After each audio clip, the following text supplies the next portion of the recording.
Ini nih pentingnya sex education di kalangan Gen Z. Hai guys, kalian pernah tahu nggak aplikasi OpenBO? Yap, micet adalah aplikasi chat biasa aja sebenarnya. Tapi makin kesini aplikasi micet seringnya dipakai buat OpenBO. Nah, kalian pernah penasaran nggak sama kehidupan cewek-cewek yang jual jasa OpenBO kayak gini? Thread dari Kak Bulan ini mungkin bisa menjawab pertanyaan itu. Tanpa panjang lebar, yuk kita bahas. Apa yang sangat ingin kamu kritisi sekarang? Saya punya teman cewek, satu kos-kosan, sering OpenBO, masih 19 tahun umurnya. Masih muda banget.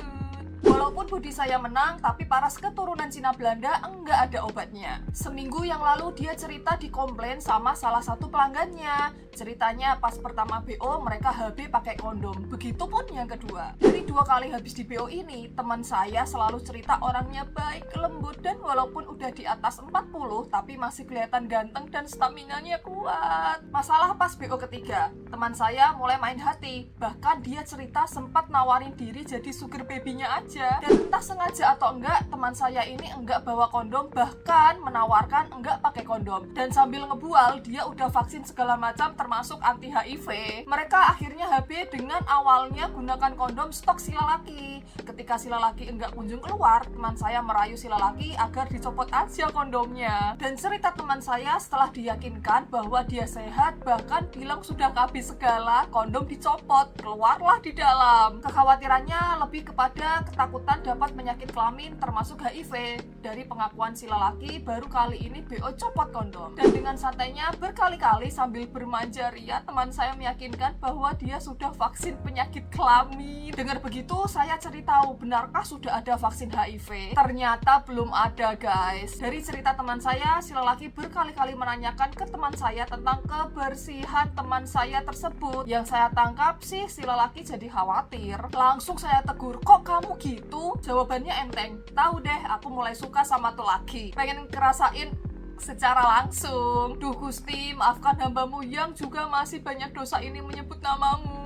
Buat cewek yang open BO, ayolah kalau kamu masih buka jasa pelayanan umum begitu, jangan egois deh, jatuh cinta, nanti dulu. Apalagi dengan dalih mau lebih nikmat tanpa kondom. Yang lebih miris lagi ketika si laki mulai ngeluh pipisnya nyeri.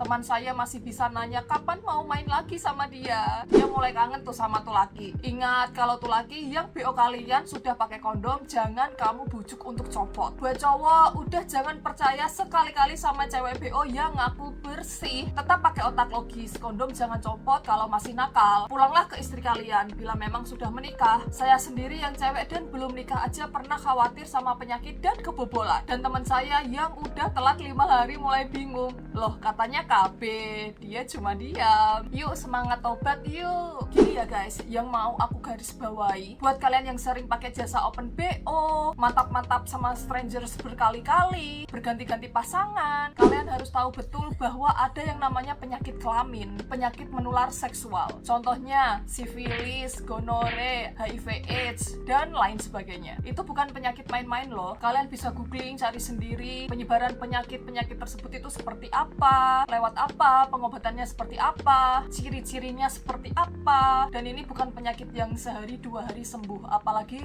HIV AIDS. Jadi apa yang dibilang sama Kak Bulan ini ada benernya. Kalau mau main sama cewek BO, jangan pernah coba-coba nggak pakai pengaman. Apapun alasannya. Kalau nggak pengen pakai pengaman, ya udah pulang aja ke rumah, main sama istri sendiri ya kan. Oh ya, disclaimer ya, aku nggak membenarkan cowok-cowok buat jajan dan cewek-cewek buat open BO ya. Aku cuma mau ngasih tahu konsekuensi atau risiko yang bakal kalian dapat kalau kalian berhubungan sama strangers berkali-kali, beda-beda orang, apalagi tanpa pengaman. Tapi ya sebaiknya jangan dilakukan ya guys. Selain berbahaya, dosa juga ya kan. Tetaplah berada pada jalan yang baik, oke? Gimana guys menurut kalian? Menurut kalian nih kerjaan open BO berbahaya nggak sih? Yuk coba ngobrol di kolom komentar dan seperti biasa subscribe untuk info menarik lainnya. Bye bye.